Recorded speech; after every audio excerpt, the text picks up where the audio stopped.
मुख्यमंत्री सम्राट चौधरी ने पहली कैबिनेट मीटिंग आज की है। शाम 6 बजे मंत्रिपरिषद की मीटिंग हुई कैबिनेट की। मुख्यमंत्री सम्राट चौधरी कैबिनेट की पहली बैठक।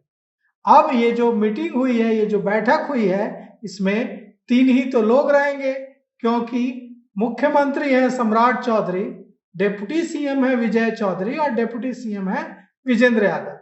तो 3 सदस्यों का मंत्रिपरिषद आज बैठा। लेकिन भले ही मंत्रिपरिषद छोटा हो, सदस्य 3 हो, लेकिन काम बड़े हुए हैं। 22 एजेंडों पर मुहर लगी है और ये 22 एजेंडे बड़े एजेंडे हैं। किन किन फैसलों पर मुहर लगी है, हम आपको एक एक कर बताते हैं। पहला जो एजेंडा है वो मद्य निषेध और उत्पादन और निबंधन विभाग से संबंधित है।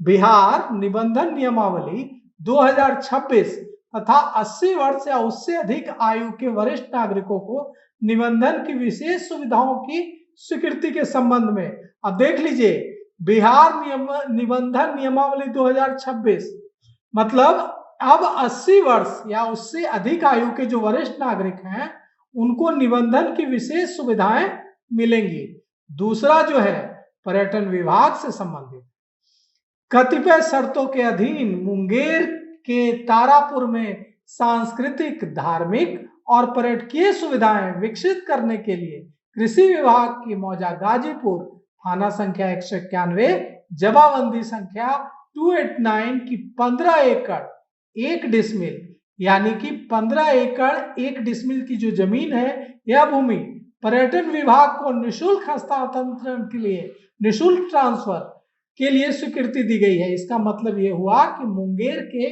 तारापुर में 15 एकड़ 1 डिसमिल की जमीन पर्यटन विभाग को निःशुल्क दे दी गई।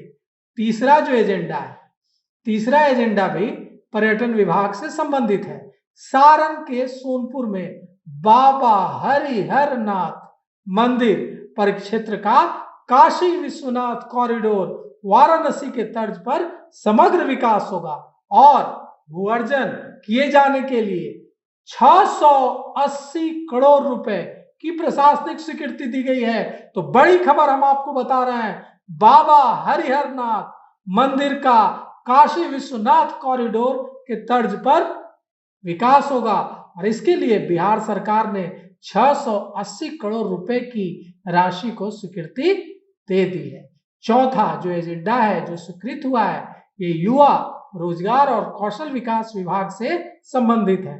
कौशल विकास और उद्यमशीलता मंत्रालय की ओर से केंद्र प्रायोजित प्रधानमंत्री skilling and employability transformation through upgraded ITI योजना अंतर्गत राज्य के 75 औद्योगिक प्रशिक्षण संस्थानों को अत्याधुनिक कौशल प्रशिक्षण संस्थानों के रूप में विकसित किए जाने के निमित्त कुल लागत 3,615 करोड़ रुपए मात्र और राज्यांश 33% 1,192 करोड़ 95 लाख मात्र के साथ PM सेतु निर्गत दिशा निर्देश अंगीकृत करते हुए योजना लागू करने के संबंध में।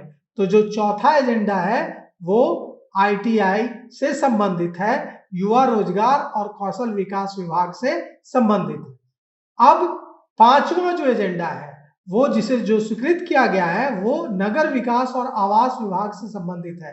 राज्य में सुनियोजित शहरी विकास को प्रोत्साहित करने के लिए 11 ग्रीनफील्ड सैटेलाइट टाउनशिप के विकास के लिए चयनित विशेष क्षेत्र तथा कोर क्षेत्र, उनके नामकरण तथा उन क्षेत्रों में भूमि के क्रय विक्रय एवं हस्तांतरण के साथ भूमि के विकास एवं भवनों के निर्माण पर रोक लगाने के संबंध में। तो यह बहुत ही अहम फैसला है कि राज्य में सुनियोजित शहरी विकास, मतलब ऐसा अंधाधुंध विकास न हो जिससे पूरा शहर, पर्यावरण सब चौपट हो जाए। राज्य में सुनियोजित शहरी विकास को प्रोत्साहित किया जाएगा और इसके लिए 11 ग्रीनफील्ड सैटेलाइट टाउनशिप के विकास के लिए चयनित विशेष क्षेत्र और कोर क्षेत्र, उनके नामकरण तथा उन क्षेत्रों में भूमि को खरीदने और बेचने और हस्तांतरण के साथ भूमि के जमीन के विकास और भवनों के निर्माण पर रोक लगाने की स्वीकृति के संबंध में यह फैसला लिया गया है। अब छठा जो एजेंडा है जो स्वीकृत हुआ है, ये आईआईटी पटना रिसर्च पार्क की स्थापना के लिए राज्य सरकार की ओर से आईआईटी पटना को सहायक अनुदान की कुल राशि 305 करोड़ रुपए की स्वीकृति दी गई है। सातवां जो एजेंडा है वो सूचना प्रौद्योगिकी विभाग से संबंधित है। Incubation centre IIT Patna phase 2 के क्रियान्वयन के लिए राज्य सरकार की ओर से आईआईटी पटना को सहायक अनुदान की कुल राशि 39 करोड़ 1 लाख रुपए की स्वीकृति बिहार सरकार ने दी है। अब जो आठवां एजेंडा है यह गृह विभाग से संबंधित है। विधि व्यवस्था मजबूत हो, अपराध नियंत्रित रहे, शहरी क्षेत्रों में स्कूल, कॉलेज, कोचिंग संस्थान आदि से आने जाने के क्रम में लड़की, महिलाओं, हमारी बहन, हमारी बेटियों की सुरक्षा के लिए महिला पुलिस कर्मियों, पुलिस दीदी के लिए 1500 स्कूटी की खरीदारी के लिए 1,25,000 की दर से लागत राशि 18 करोड़ 75 लाख और पुलिस कर्मियों के लिए 3200 मोटरसाइकिल की खरीदारी के लिए 1,50,000 की दर से 48 करोड़ रुपए यानी कुल 66 करोड़ 75 लाख रुपए की स्वीकृति दे दी गई है। तो बहन बेटियों की सुरक्षा के लिए सम्राट चौधरी सरकार का बड़ा फैसला है।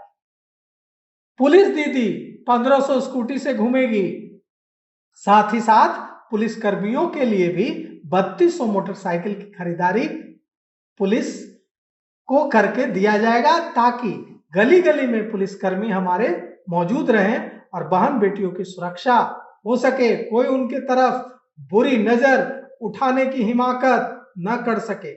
पटना जिला के राजीव नगर थाना क्षेत्र के ईआरएसएस और राज्य पुलिस डाटा सेंटर के स्थायी भवन, फर्नीचर और आधारभूत संरचना के निर्माण के लिए तकनीकी अनुमोदित कुल 172 करोड़ 80 लाख रुपए की नई स्कीम को भी प्रशासनिक स्वीकृति दी गई है। गृह विभाग को लेकर एक और बड़ा फैसला है।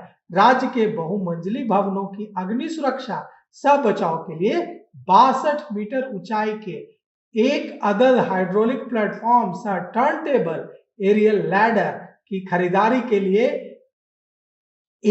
12 करोड़ 95 लाख रुपए मात्र को रद्द करते हुए 62 मीटर ऊंचाई के एक हाइड्रोलिक प्लेटफॉर्म सा टर्न टेबल एरियल लैडर की खरीदारी के लिए 18 करोड़ रुपए की प्रशासनिक स्वीकृति दी गई है। तो गृह विभाग से संबंधित बड़ा फैसला, जो हाइड्रोलिक प्लेटफॉर्म सा टर्न टेबल एरियल लैडर के लिए 12 करोड़ की राशि थी, अब उसके लिए 18 करोड़ रुपए की स्वीकृति दे दी गई है। गृह विभाग को लेकर एक और बड़ा फैसला है।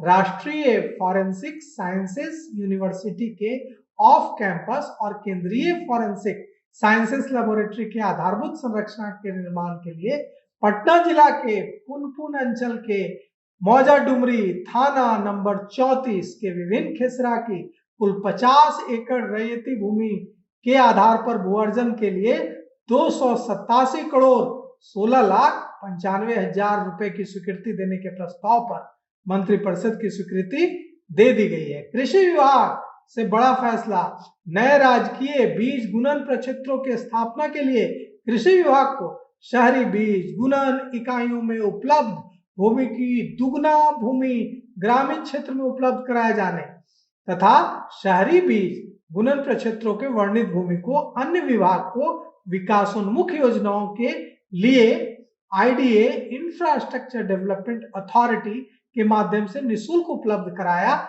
जाएगा और इसे स्वीकृति दे दी गई है। आपदा प्रबंधन विभाग से संबंधित एक बड़ा फैसला है। सामूहिक सड़क दुर्घटना को राज्य की विशेष स्थानीय प्रकृति की आपदा के अंतर्गत शामिल करने। अब देखिए कितना बड़ा फैसला है सरकार का आपदा प्रबंधन से संबंधित कि सामूहिक सड़क दुर्घटना को अब राज्य की विशेष स्थानीय प्रकृति की आपदा के अंतर्गत शामिल करने और सामूहिक सड़क दुर्घटना में मरने वालों के परिजन और गंभीर रूप से घायल लोगों को राज्य आपदा रिस्पांस फंड एसडीआरएफ के निर्धारित प्रक्रिया और मानदंड के अनुरूप अनुग्रह अनुदान के का भुगतान किया जाएगा। तो बड़ी खबर, सामूहिक सड़क दुर्घटना और इसमें मरने वाले और गंभीर रूप से घायल होने वाले लोगों को अब ज्यादा पैसे सरकार की ओर से अनुग्रह अनुदान के रूप में मिलेंगे। आपदा प्रबंधन विभाग के लिए भी देखिए एक बड़ा फैसला हुआ है।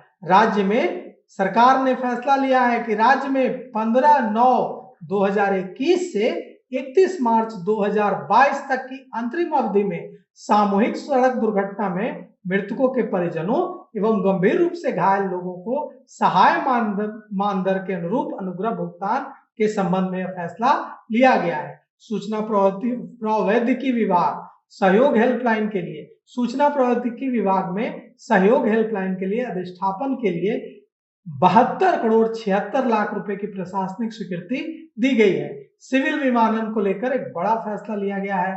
सोनपुर और अजगैबीनाथ धाम भागलपुर ग्रीनफील्ड हवाई अड्डा के विकास के लिए डीपीआर तैयार किए जाने के लिए निविदा के आधार पर चयनित एजेंसी मेसर्स राइटर्स लिमिटेड को कार्य आवंटित किए जाने और परामर्श शुल्क के रूप में 5,06,22,000 रुपए जीएसटी के प्रशासनिक स्वीकृति दे दी गई है। जल संसाधन विभाग 10 जुलाई 2025 को रांची में पूर्वी क्षेत्रीय परिषद की बैठक में लिए गए फैसले को देखते हुए बाणसागर समझौते के तहत अविभाजित बिहार के हिस्से के 7.75 मिलियन एकड़ फीट जल में से 5.75 मिलियन एकड़ फीट जल यानी पानी बिहार को और 2 मिलियन एकड़ फीट पानी जो है झारखंड को आवंटित किए जाने के संबंधी जो संशोधित इकरारनामा है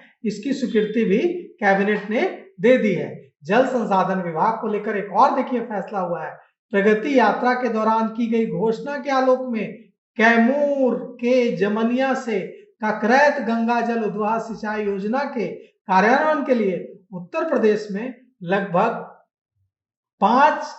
6 हेक्टेयर भूमि को कार्यपालक अभियंता जमनिया पंप नहर प्रमंडल मोहनिया के माध्यम से खरीदेगी सरकार। राजस्व एवं भूमि सुधार को लेकर देखिए 4 बड़े फैसले सरकार ने लिए हैं। पहला फैसला हम आपको बताते हैं जो राजस्व एवं भूमि सुधार से संबंधित है। विभागीय राज्यादेश के द्वारा बिहार राज्य अंतर्गत विभिन्न राष्ट्रीय उच्च पथ परियोजनाओं में अपयोजित वन भूमि के समतुल्य क्रमशः 300 एकड़ और 572 एकड़ कुल रकबा 873 एकड़ पर्यावरण वन और जलवायु परिवर्तन विभाग बिहार पटना को हस्तांतरित गैर वन भूमि में से राष्ट्रीय उच्च पथ के अतिरिक्त राज्य उत्पथ और पथ निर्माण विभाग के अन्य परियोजनाओं में अपयोजित वन भूमि के समतुल्य गैर वन भूमि पर्यावरण वन और जलवायु परिवर्तन विभाग बिहार पटना के पत्रांक 1748 दिनांक 25 मार्च 2026 के अंकित शर्तों के साथ उपलब्ध कराने के संबंध में और फैसला यह है कि दरभंगा जिला अंतर्गत सदर दरभंगा अंचल के मौजा वासुदेवपुर में जो 1.35 एकड़ अनावाद बिहार सरकार की भूमि दरभंगा हवाई अड्डा के स्थायी सिविल इनक्लेव के निर्माण हेतु भारतीय विमानपत्तन प्राधिकरण को निःशुल्क स्थायी हस्तांतरण की स्वीकृति के संबंध में फैसला लिया गया है। 21वां जो फैसला है वो भी राजस्व एवं भूमि सुधार से है। ये फैसला राजस्व एवं भूमि सुधार विभाग से जुड़ा हुआ है। इसमें पटना जिला के पटना सदर के मौजा पुरंदरपुर के 1.5 एकड़ सहित कुल प्रस्तावित रकबा 7 एकड़ भवन निर्माण विभाग पटना के स्वामित्व की भूमि पर चाणक्य राष्ट्रीय विधि विश्वविद्यालय पटना के निर्माण के लिए उच्च शिक्षा विभाग पटना को निःशुल्क हस्तांतरण की स्वीकृति बिहार सरकार ने दे दी है। और बेगूसराय में भी राजस्व एवं भूमि सुधार विभाग को लेकर महत्वपूर्ण फैसला हुआ है। बेगूसराय के बरौनी के मौजा मल्हीपुर के रकबा 20 एकड़ गैर मजरूआ खास किस्म रेता बिहार सरकार की भूमि National Institute of Fashion Technology की स्थापना के लिए उद्योग विभाग बिहार पटना को अंतर विभागीय निःशुल्क अस्थायी हस्तांतरण की स्वीकृति दी गई है। मतलब NIFT national Institute of Fashion technology के लिए ये जो जमीन है ये बिहार सरकार ने निशुल्क दे दी है। और 22 ये जो बड़े फैसले हैं सम्राट चौधरी की पहली कैबिनेट में लिए गए हैं, ये बिहार की प्रगति के रास्ते खोलेंगे और 22 के 22 फैसले बेहतरीन फैसले।